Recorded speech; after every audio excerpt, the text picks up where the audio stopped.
Any more questions? Maybe ask your tour guide. Peace! Stand by!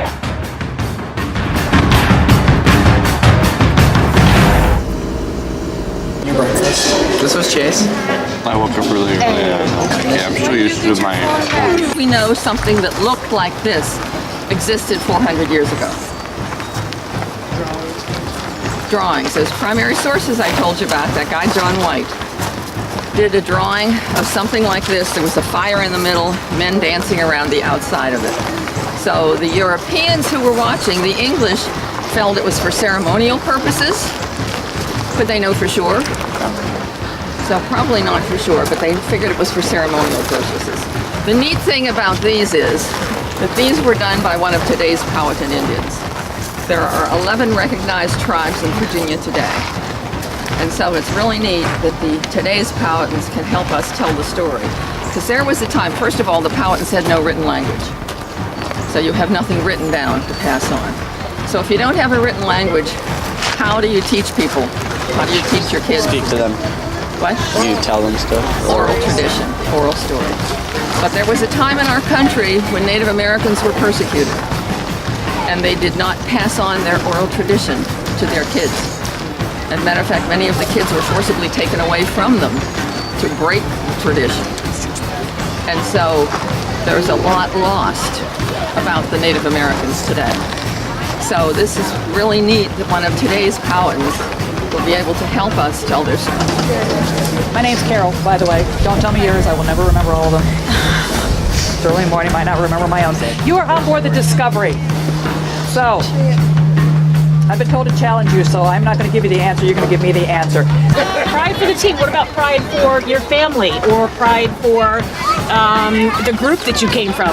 One of the things that they did was women tattooed themselves. They tattooed on their arms, on their faces. We don't know why. So was it because they thought it looked pretty? Why do we have tattoos nowadays? Why do we put holes in our ears? It hurts when we do that, right?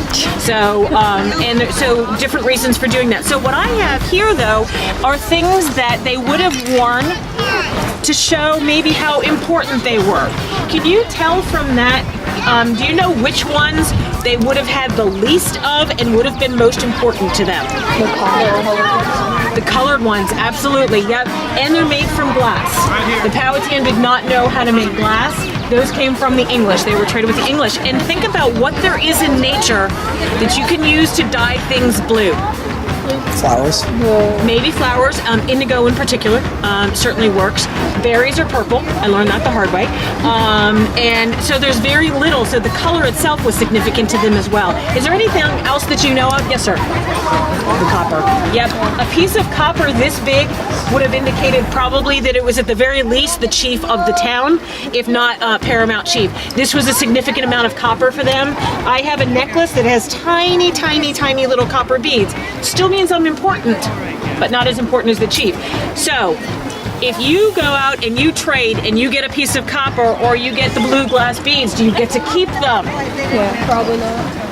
Who gets the best of everything in the village? The chief. And then he decides who's important to him and who is going to get these, okay? So today, because I'm wearing so much copper and so many blue glass beads, I'm either the chief, which was possible, or I'm the chief's favorite wife, because he probably had more than one. So we think the paramount chief had over 100 wives at one point. So men, you would all, wait, what grade are you guys in? Eight. Oh yeah. You'd be thinking about getting married. Boys, maybe not quite yet. 14 to 16 or so. Girls got married around 13 to 14. So men, you would have your hair long on one side, shaved on the other side, long on the one side, tied up into a bun. Why would you have your head shaved on one side? What were you hunting with? So practically, we think it was also to honor one of their gods, to do that as well. Men would have their faces painted. Why did they have their faces painted? Maybe it's like camouflage, right? For nowadays, maybe to make themselves look fierce. I was telling a couple of these gentlemen, there's an account of one, a human hand hanging from a man's ear. Yeah, what are you going to be thinking about that man? He's very dangerous. He's dangerous, yeah. Maybe he's brave. as well. Or there's a snake hanging. One of my coworkers put a live snake in a hole in his ear. Yeah. So I personally thought he was a little crazy, but maybe that would make me stay away from him too, right? So they had different ways of decorating themselves. Oh, and before you... Okay, she's not stopping me yet. One quick thing. I have clamshell. Make really nice beads out of that.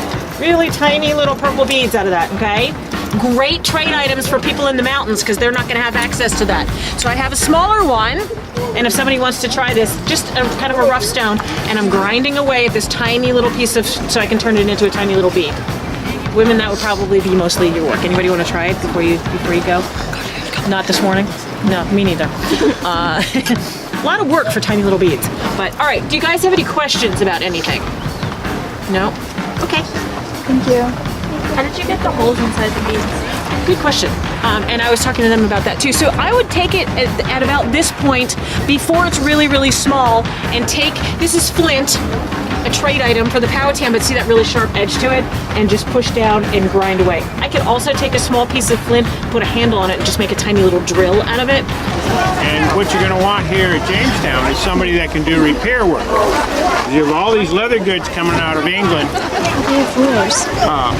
You're going to have somebody that can do at least the repairs, even if they're competent or they're simple. This is a piece of ox hide, and this is to repair shoes, putting new heels and soles onto the shoes. The ox is doing work for you, so you're not slaughtering him for beef. You're going to keep him around, let him do work, pull a wagon or pull stumps, and his skin will get a lot thicker. This one is steer hide. I'm going to use steer hide general purpose for all kinds of things. This one is something I just finished. It's a sheath for a marlin spike for one of the sailors, made out of that steer hide. Other purposes, other things. This is sheepskin. It makes excellent pouches and bags. You may see it on some of the bandoliers and waist belts that the soldiers have. This one is pigskin, strap work.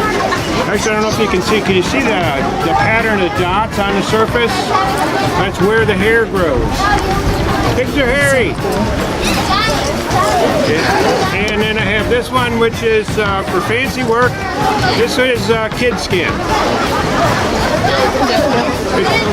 Usually it's a fourth grader that missed their bus.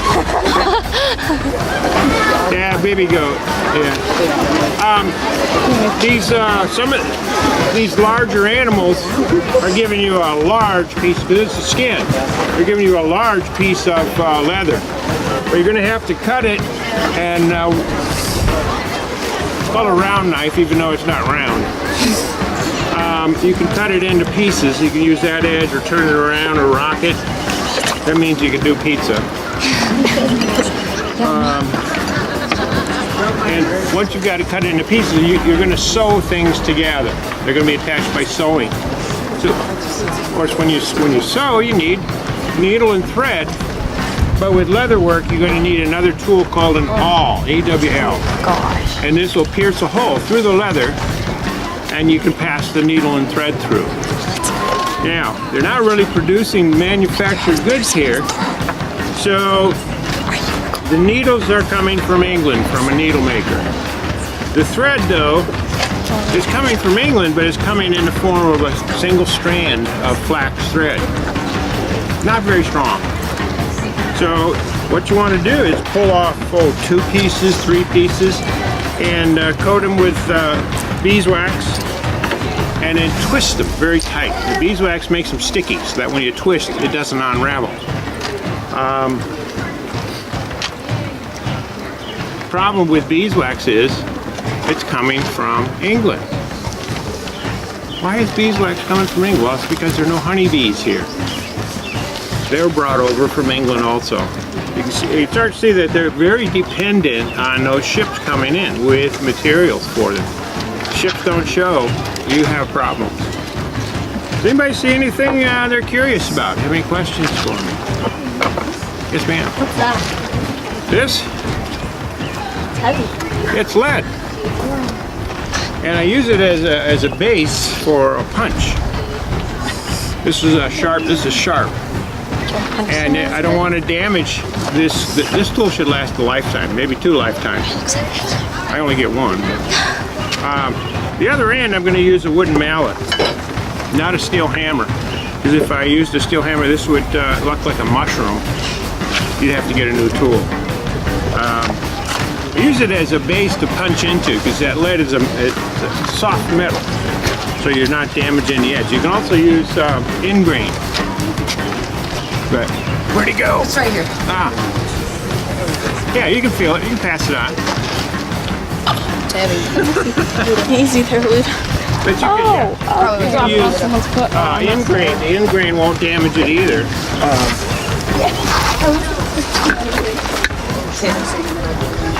So basically it comes out of the side. And yeah. See it there. Anybody else? What part of Oregon are you from? Okay. Thank you, Jim. You're welcome. Thank you. But it's not. It's And high humidity. And high because they're not used to No, not in April. Not April. Not usually not in April. Hi, my name is Chris. She knows me, so it's no big Yeah, deal. yeah. And you've already had an interpretation. This is Down and Dirt. We call this building a barracks. They simply say company housing for the men. Okay? The word barracks doesn't exist yet. What we're doing is we're cooking a couple of different things. We've got some onion and cabbage fritters, like little pancakes, but there's a lot of more egg and less flour in them. They're so good. We're making quiche, spinach, cheese, egg mixture. And it's going into this lovely pie shell. Normal food for the men here, salted meat of some kind, pork or beef, maybe salted cod, some kind of grain, barley, oats, lentils, peas, beans. Fresh vegetables if you have them. They're rare around here because, especially in the spring, because spring vegetables don't grow here. It gets too hot too soon sometimes. Bread, whole wheat bread, a pound, and then a gallon of small beer. Oh, a portion of cheese or butter and a gallon of small beer. And back in England, all of you would have been drinking small beer as soon as you stopped drinking your mother's milk. Okay? Small beer, low alcohol, 1 or 2% alcohol. Just enough to keep it safe. People in England don't drink water, and you certainly don't want to drink the water here, even though it's sweet water, non-brackish water, because it's got little bacteria that will give you dysentery. And if you get the bloody flux, as they call it, you're gonna die. Sorry. Fluxes, swellings, and fevers. Swellings, we think is salt poisoning. Fevers are, cholera, typhoid, measles, whatever gets you. While we're waiting. Okay? Women here don't cook. Women do laundry and mending. We're too windy today to do laundry outside. We have a burn ban in this county. All right? Thank you.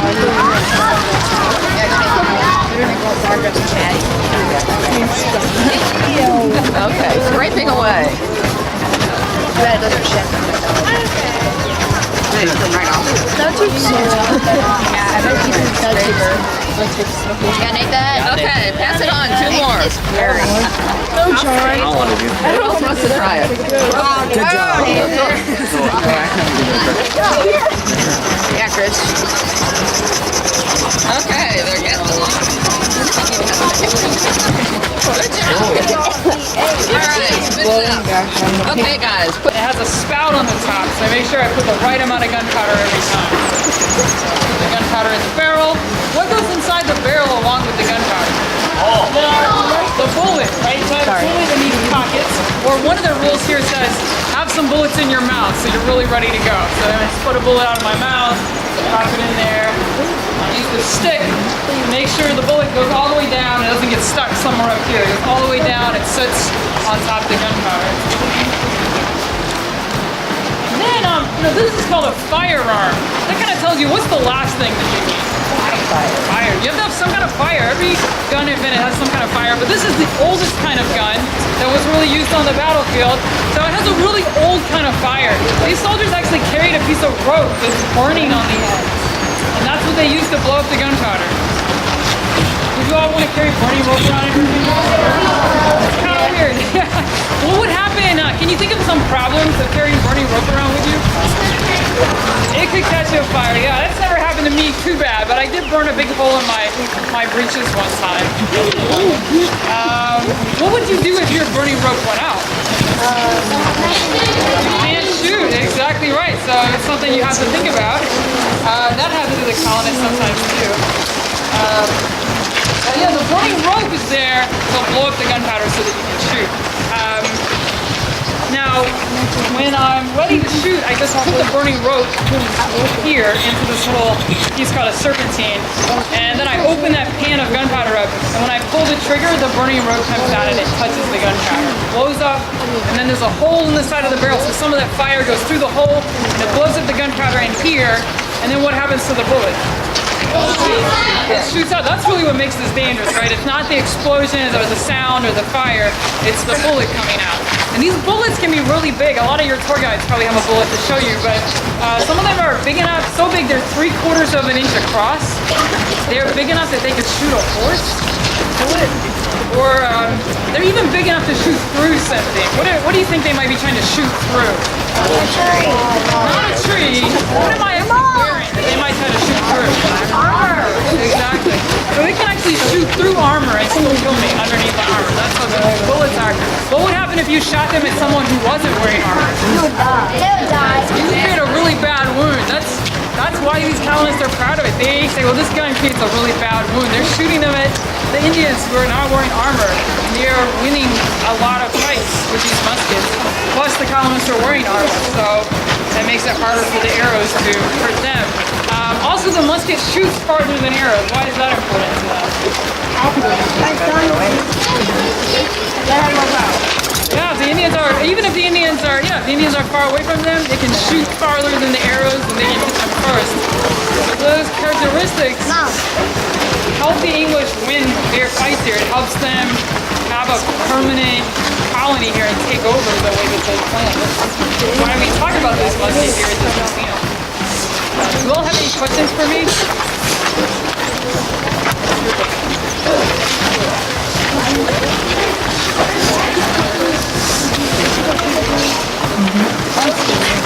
They don't have a gun that can reload faster. This is the high tech of 1607. So they think this gun is really good. We look at it and say, wow, it has all these problems, it's really slow. It is slow. They have some methods to make up for that. But they also think, hey, this is really high tech. This is really good stuff for 1607. And it does work pretty well for them. It really does. A lot of times, you know, when they have problems, it's not because the musket is confused. They have other problems.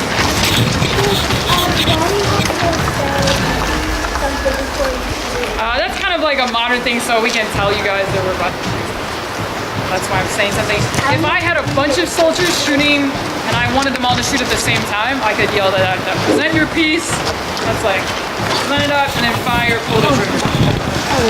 In fact, if I want to be really effective with this musket, it is really slow, like you all pointed out, but I really need a bunch of soldiers together. Now, if I have a bunch of soldiers with muskets, should they all shoot at the same time? No, what would be better than having them all shoot at the same time?